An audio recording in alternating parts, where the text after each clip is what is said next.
Friends, welcome back to my channel. ఈరోజు నేను lines measurement మొత్తం తీసుకొని బ్లౌజ్ మీద డ్రా చేసేసాను. ఇప్పుడు మీకు చెప్తాను, 1 by 1 చెప్తాను. ఫస్ట్ షోల్డర్ టు నడుము వరకు లెంత్ తీసుకొని ఆ తర్వాత మనము నడుము అనేది అలా ఫోల్డింగ్ చేసుకొని నడుము మెజర్మెంట్ పెట్టుకొని అలానే కింద టక్స్ ఇస్తాం కదా, టక్స్ కూడా డాట్స్ పెట్టేసేయాలి. పెట్టేశాక షోల్డర్ టు బ్యాక్ నెక్ వరకు మనం పట్టుకొని అలానే కింద నడుమును పట్టుకొని సమానంగా పట్టుకొని మన నెక్ అనేది మార్కింగ్ పెట్టుకోవాలి.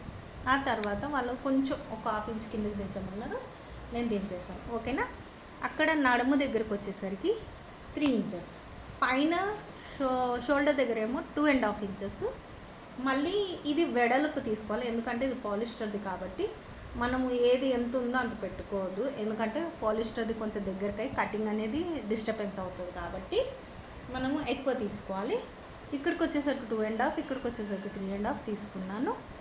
అండ్ ఎలా మనం పైన అయితే తీసుకున్నామో కింద కూడా అలానే మార్కింగ్ పెట్టేసి 6 పెట్టాలి కింద ఆర్మ్ హోల్ దగ్గర. మళ్ళీ తర్వాత 1.5 ఆర్మ్ రౌండ్ దగ్గర తీసుకోవాలి. అటు 2 ఇంచెస్, ఇటు 2 ఇంచెస్ పెట్టుకొని మధ్యలో ఆర్మ్ రౌండ్ అనేది కరువు స్కేల్ తోటి లైన్ గీసుకోవాలి. మళ్ళీ మనము ఫ్రంట్ సైడ్ అయినా తీసుకోవద్దు, బ్యాక్ సైడ్ అయినా తీసుకోవాలి. లైక్, షేర్, సబ్స్క్రైబ్ చేయండి.